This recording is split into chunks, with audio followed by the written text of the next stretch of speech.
So the daughter's name in this movie, her name is Ginger. Okay, is that supposed to be a little inside joke? Because if you know, you know. I'm gonna give this movie an A for effort. Is it spectacular?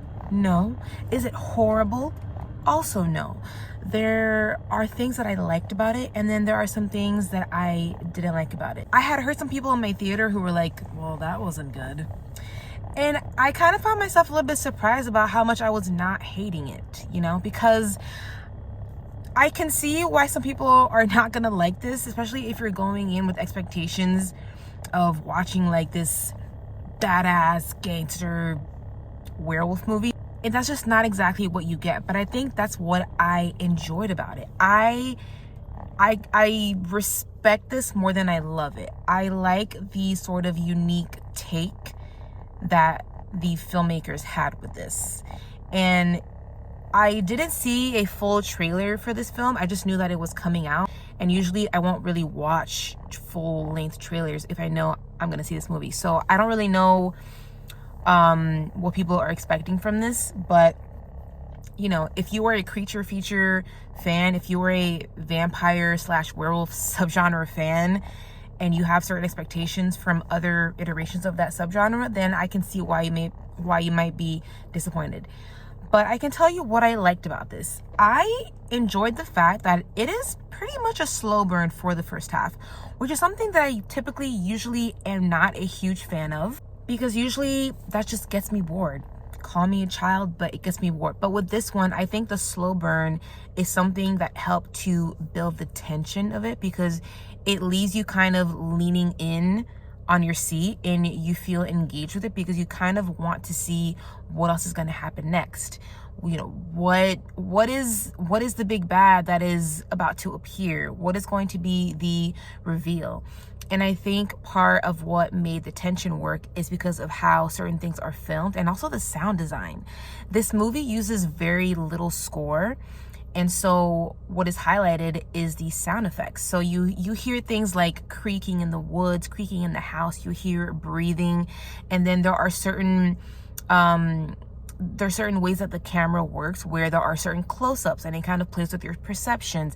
It also plays with the shadows in the movie, because at a certain point in the movie we are outside in the dark, or we're inside the house where it's dark, and then there are certain things that might be lurking, or certain things that might not be lurking, that are kind of playing with your perception. So I liked how it built the tension and the spooky factor there. Another positive that I have for this movie, I liked some of the effects that we see from the Wolfman's perspective.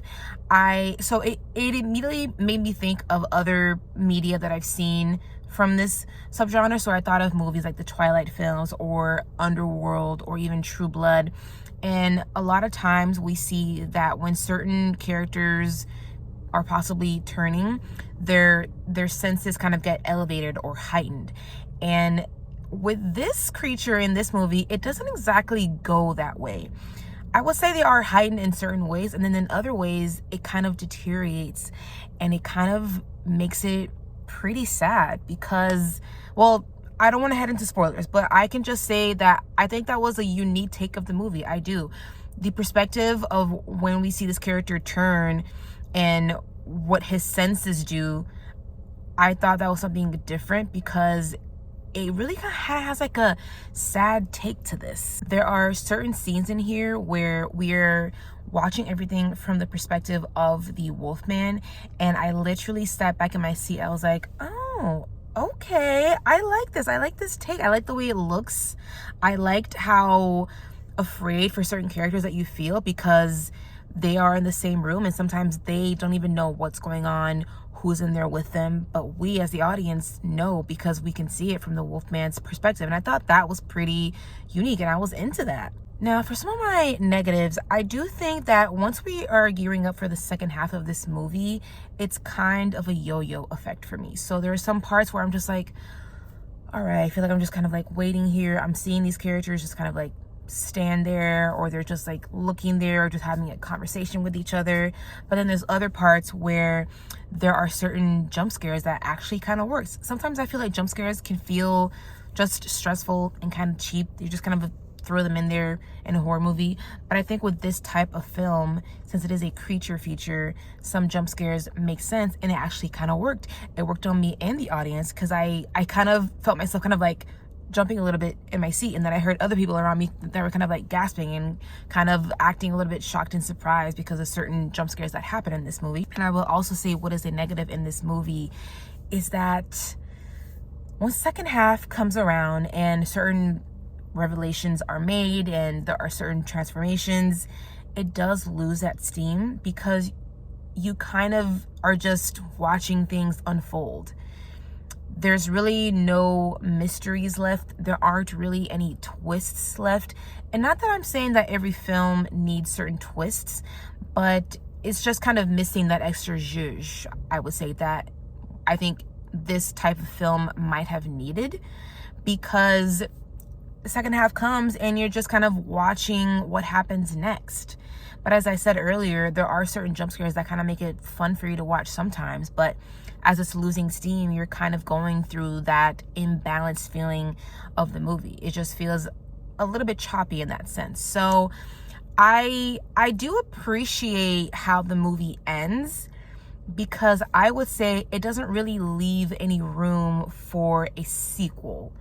And I think a lot of times in this day and age, a lot of films or filmmakers or studios kind of feel pressured to leave that door open a little bit for the possibility of your movie becoming a hit, so that way you're able to make a sequel. And I just don't always agree with that. I don't think that everything needs a bajillion sequels. I think something could be just a wonderful, nice piece of a standalone film. Where is the art of the standalone film? But this movie didn't do that. So I think that is another reason why I probably liked it a little bit more than the people in there who I could hear their disappointment in this movie. All in all, in a nutshell, I would describe this as a sad, kind of heartfelt family horror film.